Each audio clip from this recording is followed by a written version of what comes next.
What's up, everybody? I'm Stan, and welcome to Detail Comics, where we go over comics in detail. This is Shelf Appeal, the weekly show where I go over all the comic books I picked up this Wednesday, give you an idea what they're all about, and whether there's something you should go back to the shop for or not.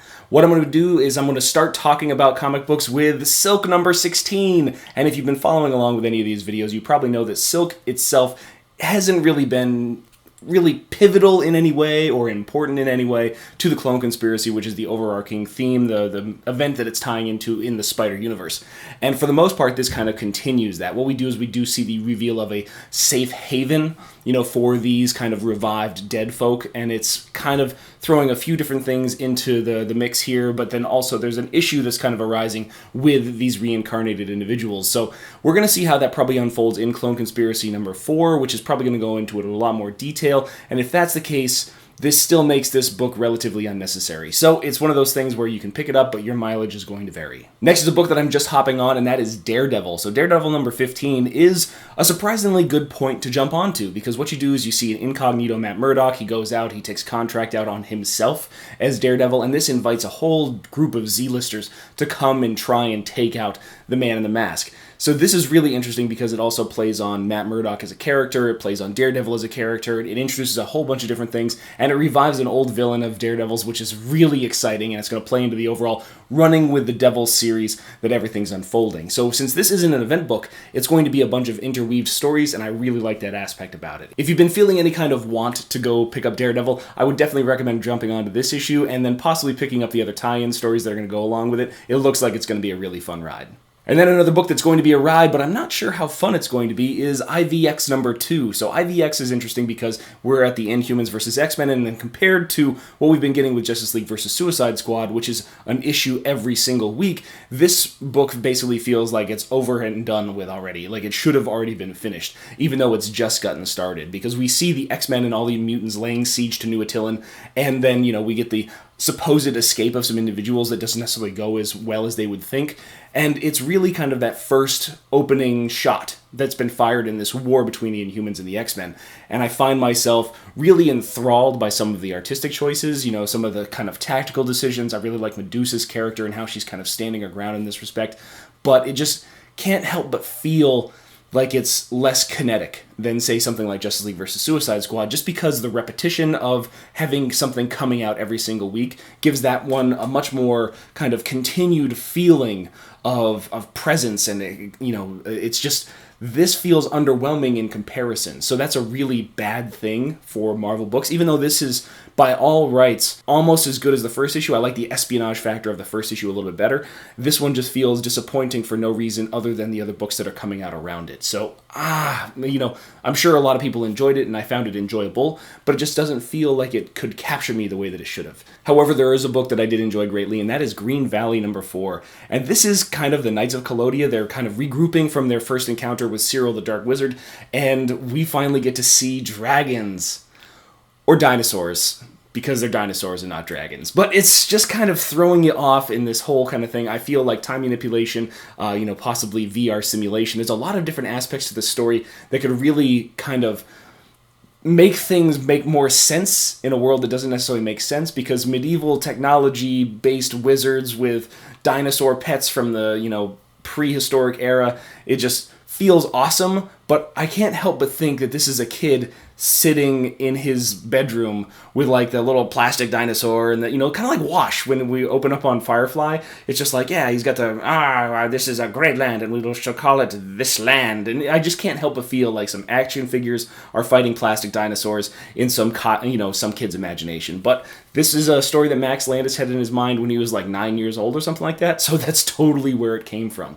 Overall, I really enjoy it, and it's definitely a recommended independent book from me. And another book that I had to recommend is Justice League vs. Suicide Squad number 4, because, like I said, this continues that frantic, kinetic pace of this entire situation. And when we actually see this is the combat of the first Suicide Squad, Johnny Sorrow, Lobo, all those kind of guys, kind of taking aim at the regular Justice League as well as the regular Suicide Squad, and it's just a whole bunch of ass kickery. It's just still Michael Bay blockbuster spectacular that's going on here. But there are a few little, DC Rebirth kind of things here, because, this Emerald Sorceress lady, she needs to find Saturn Girl, so she can't let her eye shatter until she finds her. So this is going to be interesting because it does still play a few parts in the DC Rebirth storyline. So that's going to be pretty interesting to see exactly what's going on here. I can't help but recommend Justice League vs. Suicide Squad because it is just frantic fun, and I really like it.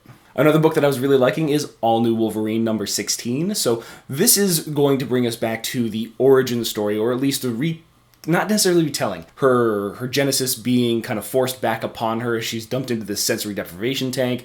You know, she's all drunked up on this hormone, and this person's been injected with trigger sense, and we get a little bit of backstory with Gabby and stuff like that. I just can't help but feel like it's not quite as impactful as it could have been at that point in time, because, you know, X-23 is super badass. When they drop this liquid-filled casket into this area so that she can just wreck house, she does.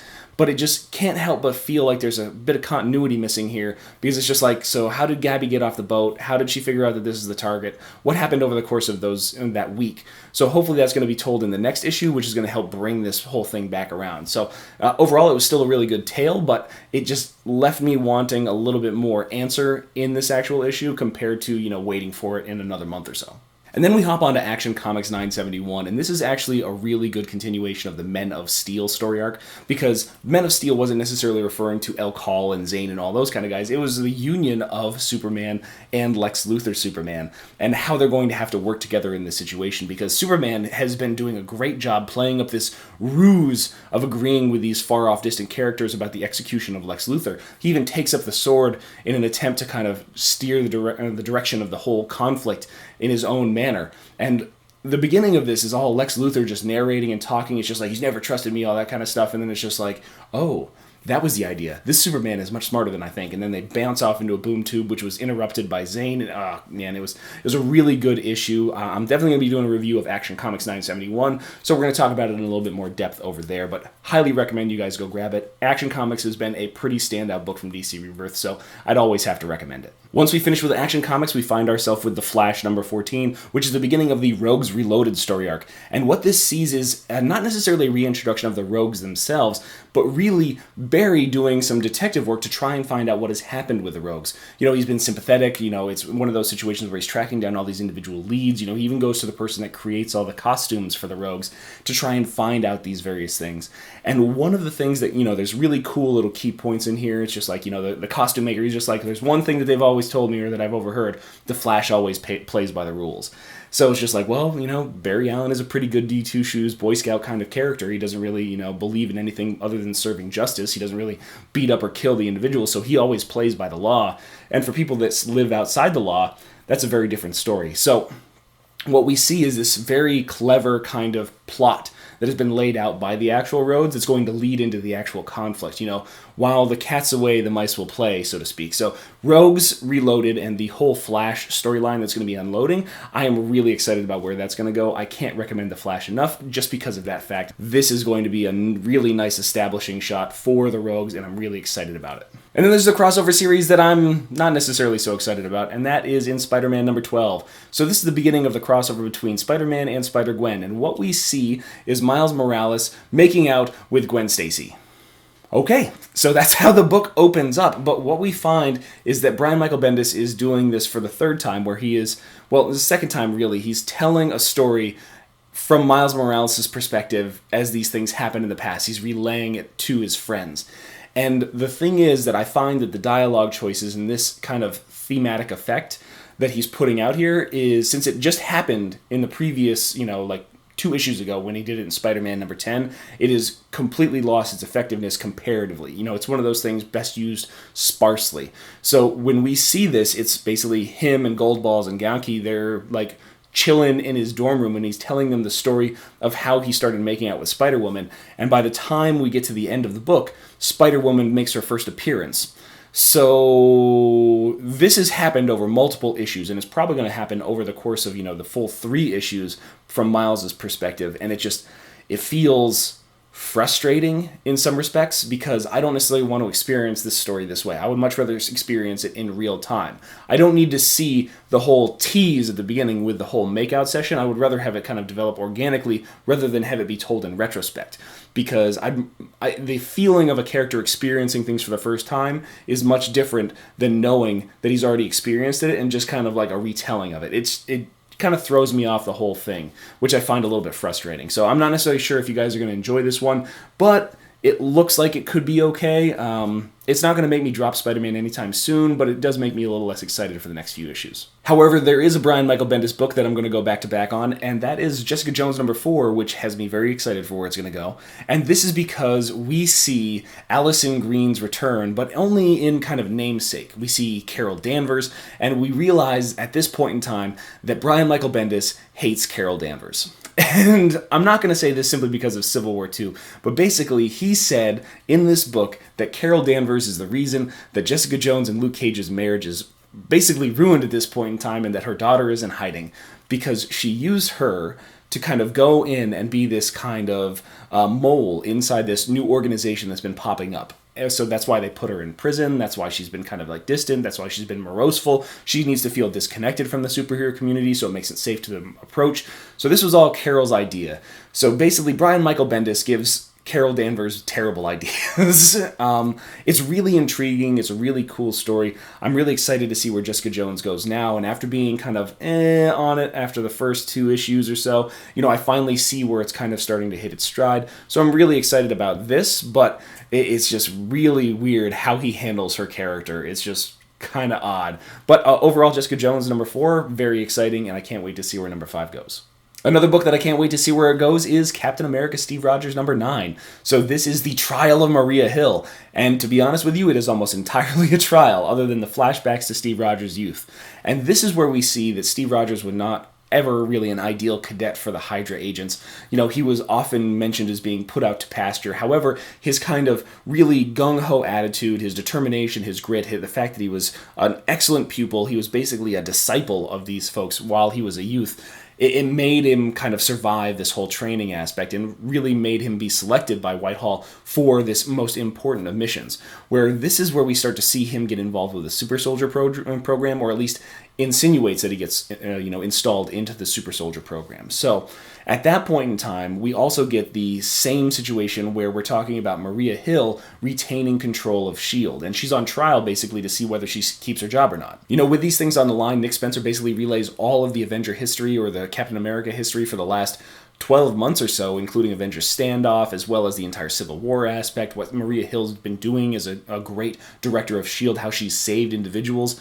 And despite the fact that they've got expert witnesses on one side, Everett Ross can't really combat the humanitarian aspect of Maria's case herself. And then she unveils the entire global S.H.I.E.L.D. program, which is basically a giant teleportation circle, well, not necessarily teleportation circle, but a giant force field barrier that surrounds the entire planet, and then uses gray matter particles to basically locate anybody that has teleported inside or outside, basically, policing all the teleporters on the Earth and anybody trying to come to Earth via teleportation, which is just absolutely insane levels of monitoring. But it might be enough to kind of win over this council's tribunal. But we're not going to see that until issue #10, but this continues to be one of the better books written by Marvel. Nick Spencer's doing a great job, and the way that Captain America Steve Rogers is unfolding, I feel like you're probably going to have to start reading other books, because it's kind of insinuated that it's in Uncanny Avengers as well as Thunderbolts, so there's a lot of stuff going on. So this is something that you're going to want to keep an eye on, and you might have to go pick up a few other things just to kind of keep up on all the little tidbits. However, there is a book that you can stay put and consume all you want, and that is Deathstroke #10. So Deathstroke #10 is continuing the story of Wintergreen's first mission with Slade Wilson, who is just an arrogant asshole. And we already know that he's an arrogant asshole, but Slade Wilson here, he's very reckless, he's endangering everybody, he's just out there for his money, those kind of things. We get to see how he's going to salute his superior officer in the records room at 1100 hours.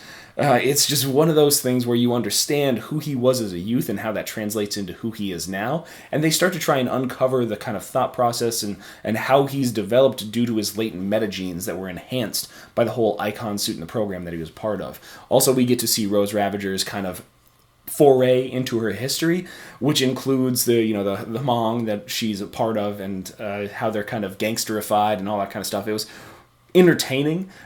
It did feel a little bit dense and slightly slow at this point in time, but I feel like it's just a connective tissue that's going to lead to something a little bit more intense a little bit later on. So Deathstroke continues to be a very solid book, and one that I recommend for everybody that's got any kind of interest in watching a bad guy be bad. Next, we get to a conflict on a galactic level, and that would be the Asgard Shi'ar war that is happening in Mighty Thor number 15.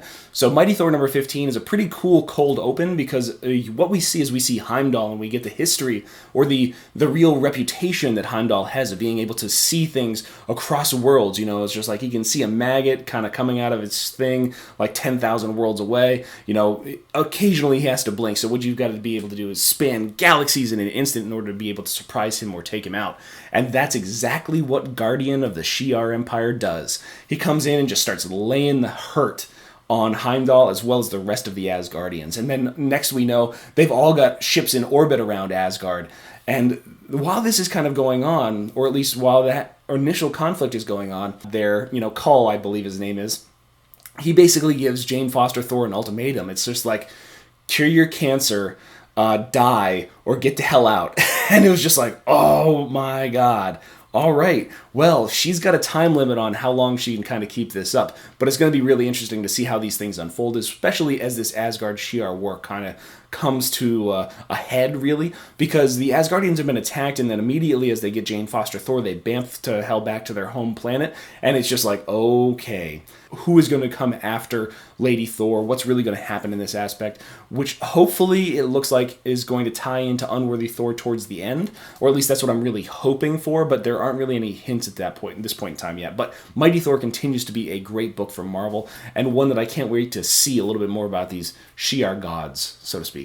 A really cool little one-shot from DC is Titans number 7. So this kind of reenacts the world's finest tale, which is going to be Wally West racing against Superman in kind of an impromptu fashion.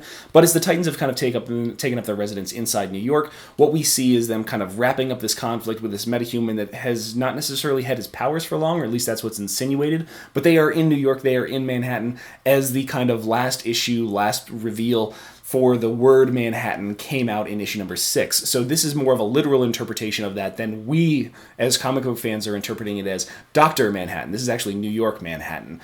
And when Superman found out that there was, the Titans here, he kind of comes in trying to wrap everything up, comes in, is just like, hey, Wally, great to see you. And immediately Wally's like, oh my God, you remember me. And as they race off, they kind of end up in this conversation where they have this really great heart-to-heart style moment. Superman kind of reinforces Wally's sensations, his feelings about how things are going, and really encourages him to be the man that he was. And it's really exciting to see where this stuff's going. I'm really happy to see the Titans get their tower and all that kind of stuff. It's the legal aspects is probably one of the funnier things, because it's just the bureaucracy and all the red tape and all that kind of stuff of constructing an Atlantean tower in about 8 hours in the middle of the East River or wherever. It was really kind of funny to see those whole revelations take place. And so I'm really excited to see where all these things are kind of going and what this means for Titans in the future. I'm really excited about this book, and it's probably been one of my favorites since it launched. Another book I'm really excited about is Detective Comics 948. So this is written by James Tynion IV, as well as Marguerite Bennett,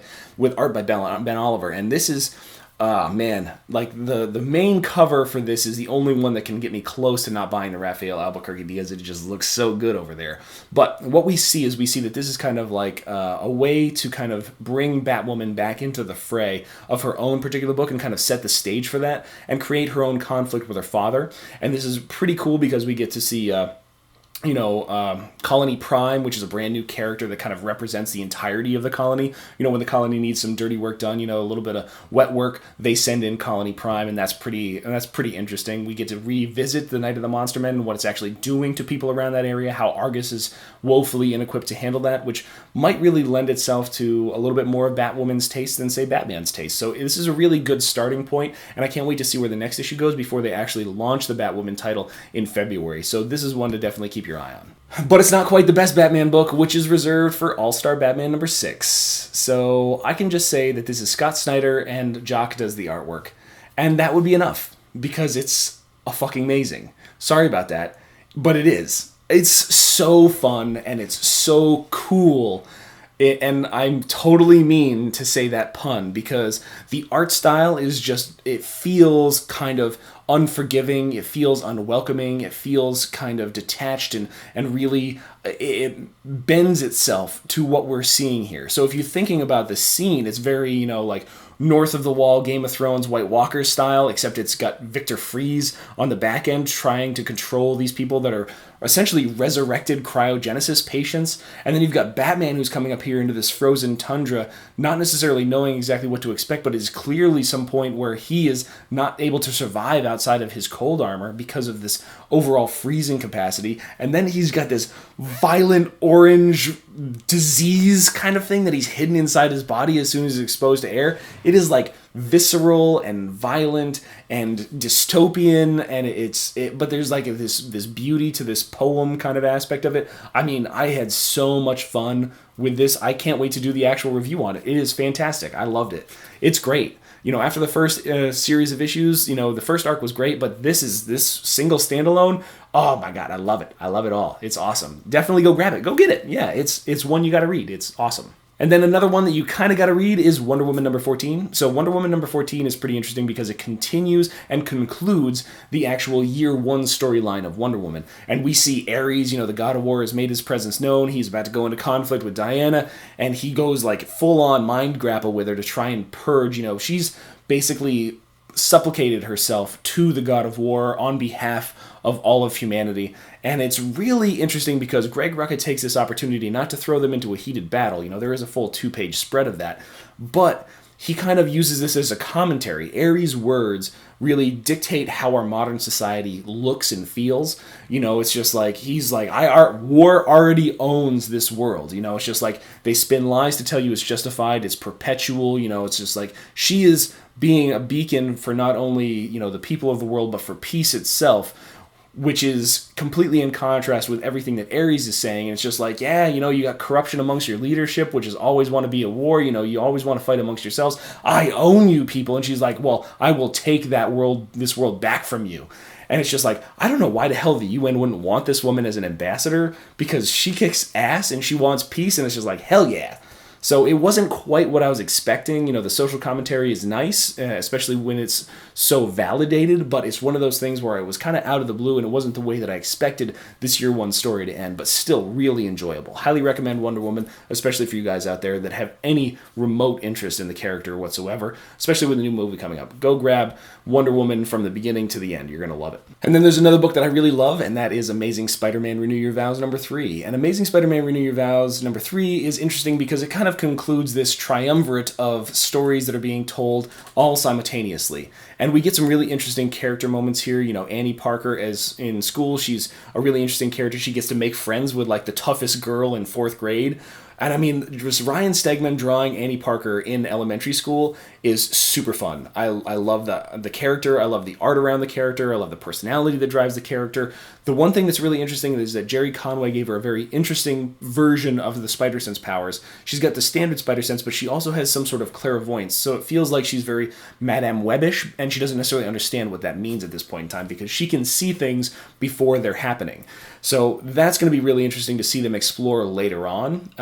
It definitely retells a lot of the stuff that we've been trotting on for issue number 1 and issue number 2, but adds some of that freshness in the beginning aspect where we see Annie Parker's actual experience at school and how she kind of gets to that point in time. Plus, there's a young Osborn that might have a crush on a young girl. So this is definitely going to be pretty interesting, and number 4 is going to wrap everything up, so I'm really excited to see where that one finishes out. Last but not least, we're going to be talking about new number 1s, and we're going to start with Justice League of America Rebirth Vixen. So this is a really cool book. I really didn't know what to expect from this Vixen storyline, but essentially this Rebirth is a great telling of this character's origin, even though it might not necessarily be what people originally expected from Vixen, because she was basically orphaned in her African home, and it was really kind of devastating at that aspect, but from the gutter, she became a model, she had her own brands and things like that, until she's actually kind of bombarded and surprised, basically entrapped on this television talk show about one of the people that she was supposed to help, but she didn't because she cared too much about her animals. However, having her family's totem at hand, she immediately goes out to try and right this wrong because she's kind of felt that. She's taken it personal over the last few days ever since this event happened. So she goes, seeks out these individuals and uses the totem as well as the power of these individuals, these animal spirits, to really help assist her in this situation. She frees all of these people and brings them back. And I mean, it was just a really compelling story. You sensed a whole heck of a lot of weight to the actual experience that she had as a young child, as well as a lot of, it wasn't necessarily graphic in its description in nature, but you knew exactly what was happening inside that church when everything kind of went down and how that would impact her in her life moving forward. So the interesting thing is, how she kind of presents herself after the fact, when she actually becomes a member of the Justice League of America, because this is really just her giving her new name to the world, which is now Vixen. So it was really a great read. If anybody has any remote interest in the character, this is going to be a good one to hop onto, even though it might be slightly different than what people, know of in the past. And the last new number one I want to talk about is God Country number 1. So God Country number 1 is way better than I expected. And, I expected it to be a pretty decent book, but overall, the way that it starts out is that the real experience of Alzheimer and dementia and how it can impact a family were so heavily weighted in this front half aspect that it becomes a serious insinuation that this book is going to be dealing with those themes very heavily going on, and they're very serious. So seeing what kind of decision the son has to make, family versus father, kind of torn on both sides, the sense of obligation, how it can kind of impact people's realizations and recollections of their own family members, and how it impacts how they treat them as individuals. It was just one of those situations where I was just like, oh man, because I've had people that have experienced that in life, and it's a very frustrating and trying time. And then when you actually see this kind of storm being thrown about and the actual receiving of the God sword and how that actually relates and where it comes from compared to, say, just like magically appearing, it just really lends itself to where those things are going. There is a lot of seed planting in the last couple pages, which is associated with different tasks that are going to have to take place during the story, especially if they can kind of like...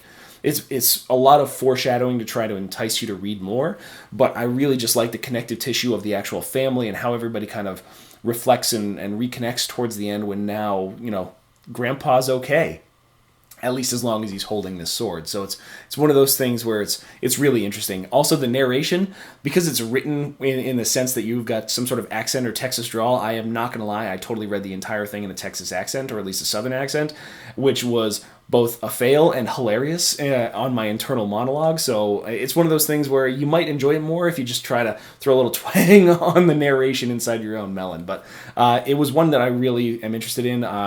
This is going to get a full review as well, so definitely check out the channel for that.